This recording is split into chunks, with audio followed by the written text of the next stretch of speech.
Salut à toi. Aujourd'hui, j'aimerais te parler de productivité, mais pas de la productivité dont je parle très souvent, ou bien de ce que parfois tu peux entendre ou lire dans des livres de productivité. J'aimerais te parler plus spécifiquement de la manière dont tu organises tes journées. D'accord, je parle aussi énormément dans mes sessions, dans mes vidéos que je fais de l'organisation d'une journée idéale, de la variance des activités que tu fais durant tes journées, mais je ne parle peut-être pas suffisamment des meilleurs moments, les plus propices pour être productif pour certaines tâches. Je ne sais pas si tu es freelance ou bien si tu es peut-être un employé de bureau, ou bien peut-être que tu fais toute autre chose, que tu es nomade, peut-être que tu travailles pour une société mais remotely, donc tu fais du télétravail un peu partout dans le monde, peut-être que tu voyages, je ne sais pas trop ce que toi tu fais exactement, mais j'aimerais te montrer ce qui fonctionne pour moi. Alors, personnellement, je suis employé également, je suis un ingénieur informatique dans une société, mais j'ai aussi pas mal de temps libre et puis heureusement, donc je fais aussi pas mal d'écriture. J'ai publié 2 livres ces 2 dernières années, donc j'ai publié 2 livres sur le développement personnel qui sont disponibles sur Amazon. J'écris aussi pas mal d'articles de blog, je fais plein de vidéos et je fais aussi des formations de programmation. Et je me suis rendu compte que maintenant depuis cette année-ci, donc ça fait presque 6 mois que je me réveille tous les jours à 5h14 du matin. Ça a un peu changé. Au début c'était 5h30 et puis 5h17 et maintenant c'est 5h14 du matin. Je vais tous les jours à la même heure au lit. Et ça a radicalement changé ma routine parce que parfois, je sors un peu tard le soir, je vais avec des collègues et parfois, malheureusement, je vais au lit à 1h du matin, 2h du matin, à 3h du matin. Et c'est là où c'est le plus dur de garder la même routine. Et me lever à 5h du matin quand tu vas au lit à 3h du matin, eh bien, c'est assez dur, c'est même très dur. Et pourtant, si tu continues, tu te dis non, c'est pour ma routine et tu ne casses pas ton rythme de sommeil, eh bien, tu vas pouvoir continuer, tu vas pouvoir garder la même routine. Mais si un jour tu casses le rythme de sommeil, après tout va être chamboulé, ça sera plus dur le soir. Donc si tu te réveilles le matin, il est midi, 13h, 14h, le soir tu auras du mal à aller au lit à 23h et du coup tu vas tout chambouler ton rythme de sommeil. Mais si tu te forces à dormir seulement peut-être 2 heures, si tu étais au lit à 3h du matin, tu te réveilles à 5h du matin, mais que tu t'autorises à une sieste, ça veut dire tu vas dormir pendant 1 heure, vers 13h, tu te dis d'accord, je me lève à 5h du matin, je suis vraiment très fatigué, mais je fais une sieste, ça va t'aider. Tu vas certainement te dire, mais oui, c'est bien beau, c'est le rythme de sommeil que tu parles, et pas finalement le rythme des tâches. Si, ça joue énormément, parce que le matin, donc, je me lève à 5h17 du matin, et je fais d'abord mes 2 premières tâches les plus importantes, mais ce sont des tâches intellectuelles. Souvent, j'écris, je me force vraiment, et c'est bien que ce soit des tâches régulières, que tu les fais tous les jours, à la même heure, et que tu gardes le même type de tâches tous les matins, au réveil, j'écris. Et en faisant cela, ça me permet de créer finalement une habitude, un automatisme. Et donc, je ne pense pas, qu'est-ce que je vais faire? Je fais autre chose. Il faut préparer mon cerveau mentalement. Il faut me mettre dans le bain de la productivité, de l'action. Non. C'est un automatisme parce que tous les matins, j'écris pendant 1 heure. Même si je n'ai pas d'inspiration, je me force à écrire. Je vais parfois sur mon balcon quand il fait chaud et le matin évidemment il fait encore noir, mais j'ai la chance d'habiter dans une ville qui est assez calme. J'habite à Adélaïde et Adélaïde en Australie c'est une ville plus ou moins calme. J'habite dans le centre-ville, mais vraiment centre et c'est calme même maintenant. Bon, aujourd'hui c'est le dimanche, à l'heure où j'enregistre cette session avec toi. Il est 12h23, je pense, et finalement, il y a encore peu de monde dans la rue, comme tu peux le constater. Tu vois, il y a peu de monde, donc voilà. Et d'ailleurs, si tu connais Adelaide, là, c'est la Westpac House, et puis tu as pas mal d'immeubles. Tu as, oui, tu as l'hôtel, je me souviens même plus, l'hôtel métropolitain, hôtel, et tu en as d'autres. Donc voilà, ça c'est plus ou moins la vue, mais c'est vraiment le centre, c'est East End, donc c'est juste, c'est à Piri Street en réalité. Alors revenons à nos moutons. Je ne sais pas si tu me vois. Voilà. Alors, donc ça, c'est très important de garder le même rythme dans tes habitudes, dans tout ce que tu vas réaliser le matin.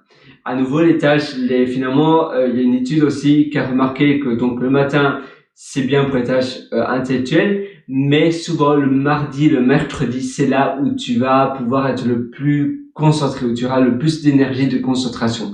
Le vendredi, on est souvent excité avec le week-end. Si tu as un train-train de vie où tu as le week-end et en semaine tu travailles plus, mais maintenant évidemment si tu es complètement freelance et que tu choisis vraiment ton rythme de semaine, là c'est différent. Et d'ailleurs si tu es freelance et que tu as la possibilité de travailler quand tu veux, je te conseille de garder le week-end mais pas le samedi et le dimanche. Pour moi, le meilleur, c'est le jeudi, par exemple. Le jeudi, eh bien là, c'est un jour off, et puis le dimanche. Ou bien si tu es dans des pays où le dimanche tout est fermé, rien n'est ouvert, peut-être garde le dimanche pour être vraiment concentré, productif. Si tu habites en France, en Belgique, je sais que tous les magasins c'est férié le dimanche, mais dans plein d'autres pays, eh bien le dimanche c'est un jour normal en réalité. Bon, en Australie c'est un peu différent. Les magasins ouvrent plus tard le dimanche et ferment un peu plus tard, mais évidemment, voilà, durant la journée, de 11h à 18h, 19h, tout reste ouvert. Sinon, donc le samedi, tu peux avoir off et le mercredi. Mais c'est bien de ne pas avoir 2 jours d'affilée off, mais par exemple le mercredi et le samedi, ou bien le jeudi et le dimanche, pour que ça soit un peu varié et que ça soit un peu au milieu. Parce que si tu as tout en une fois 2 jours d'affilée off, et puis après 5 jours de travail, finalement, c'est pas très équilibré. Et ça, c'est le problème aussi. Puis, le lundi matin, c'est plus dur de recommencer la routine parce que tu as eu 2 jours off. C'est la même chose après tes vacances. Si tu prends 2 semaines, 3 semaines, 4 semaines de vacances, c'est toujours beaucoup plus dur de se remettre en route après cette longue interruption de vacances. C'est dur, il faut se remettre dans le bain de productivité, il faut se remettre dans le bain de ses habitudes, et la rupture, ça casse tout. C'est pour cela que les habitudes aussi régulières, ne fût-ce que 10 minutes d'habitude, mettons, si j'écris 1 heure tous les jours, eh bien 1 heure, c'est pas non plus énorme. Et même en vacances, je peux me réserver 1 heure de routine d'écriture.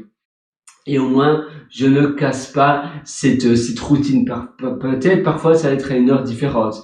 Ça va être dans l'avion. Parfois, ça va être le soir. Mais je vais toujours demander à ma copine ou bien à ma famille ou bien avec les amis avec qui je voyage d'avoir 1 heure pour moi. Ou bien je dis simplement que je dois faire quelque chose pendant 1 heure. Je vais dans un café, dans un bar, ailleurs, et j'écris pendant 1 heure. Je me concentre vraiment.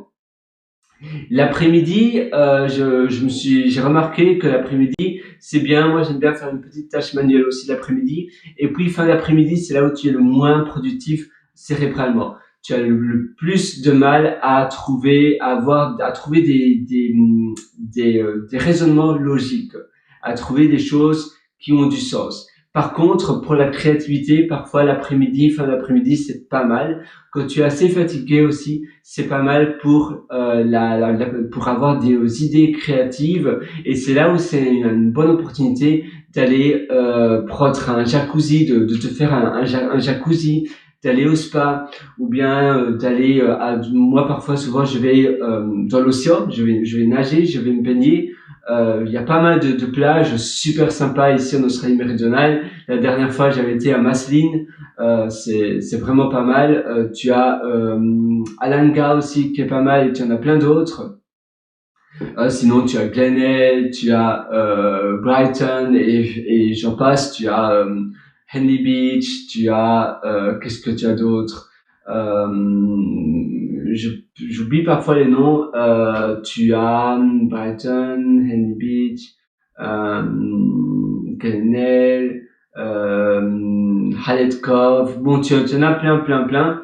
Et ça m'aide aussi à être productif et de toujours changer d'environnement. De ne pas toujours aller à la même plage, mais d'aller une fois à une plage et puis une fois à une autre. Et je vais seul et j'essaie de trouver de l'inspiration. Je prends le tram, je prends les transports en commun et ça m'aide vraiment à me ressourcer et à avoir des nouvelles idées.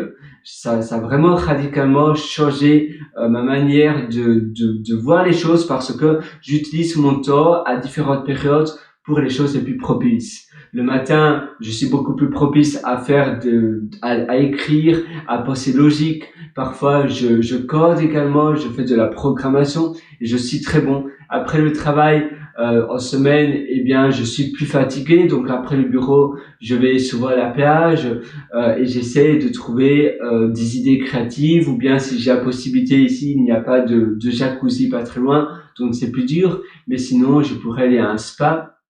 Je pourrais faire une séance, même aller à un sauna si j'ai l'opportunité.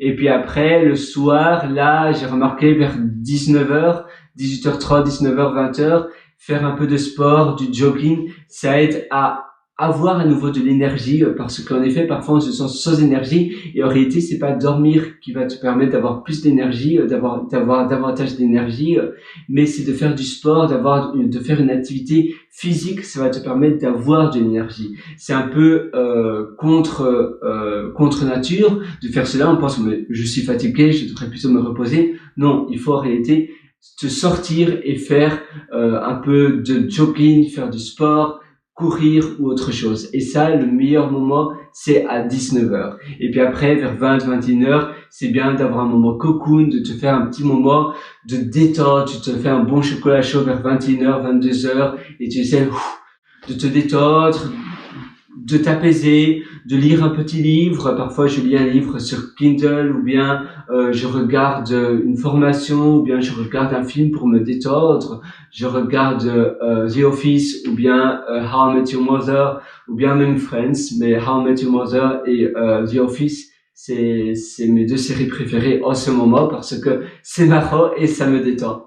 Voilà, donc pour résumer, le matin, vraiment les tâches cérébrales, écriture, c'est bien de rester régulier, de faire les mêmes tâches tous les jours.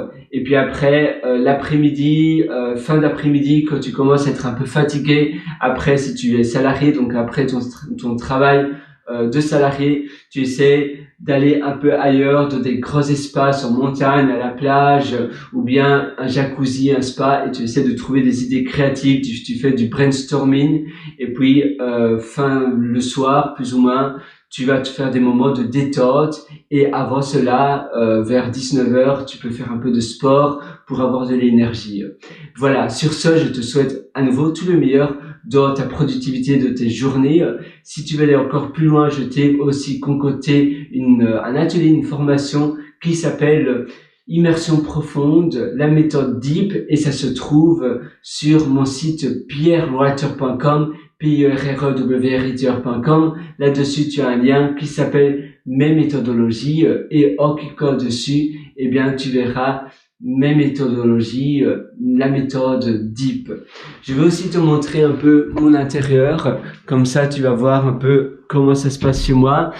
Comme je te disais, je fais aussi pas mal de brainstorming. Ça m'aide énormément de faire du brainstorming. Parfois, je vais sur mon balcon. C'est bien de changer en réalité d'environnement et de pas toujours rester dans le même environnement du matin au soir. Ça veut dire, si tu fais toujours la même tâche aussi à la même pièce, de la même pièce, sur la même table, au même endroit, et bien après tu auras moins de créativité. Et si la tâche que tu fais, c'est par rapport à la créativité, c'est bien de changer toujours d'environnement. Et parfois il y a certains endroits qui nous font penser à des choses peut-être tristes ou moins chouettes. Et ça aussi, ça peut tuer un peu notre productivité parce que on va plus penser à l'environnement et en fait, l'environnement ne va pas nous porter. Ça va parfois nous abaisser. Donc à nouveau, tu vois, parfois je mets ma table ici sur mon balcon et ça m'aide à être davantage productif parce que j'ai écrit parfois sur le balcon la nuit et c'est vraiment pas mal. Ça m'aide aussi à avoir de grands espaces le soir aussi, avant le coucher du soleil. Eh bien le soleil est magnifique, c'est rouge. Tu vois, quand c'est le coucher du soleil, en fait le soleil se couche là, plus ou moins où tu as les tours, tu vois, où il y a mon doigt, et ça donne une lumière vraiment magnifique et ça m'aide à avoir davantage d'idées quand je dois aussi être, parfois, quand je dois chercher de nouvelles idées de business ou bien des nouvelles idées de logiciels. C'est vraiment l'endroit idéal. Tu peux aussi te concocter des endroits tu as chaque endroit dans ta maison, dans ton appartement pour une tâche bien spécifique. Et enfin, la dernière astuce que je voudrais te donner, c'est d'avoir des musiques d'ambiance. Par exemple, tu vas écouter de la musique classique pour mieux écrire. Tu peux avoir un bon casque, mais alors ça doit vraiment être un super bon casque, ou bien tu mets un speaker, tu mets un speaker, donc c'est un baffle, tu mets les haut-parleurs de ton ordinateur ou autre, mais le son au mieux le son est, au mieux la qualité est, au mieux c'est. Voilà, c'est tout pour cette session. Tu vois, parfois j'écris aussi ici sur ma table et ça m'aide aussi à nouveau avoir une belle vue, une grande vue de grands espaces. C'est très important. À une prochaine sur ce. Ciao.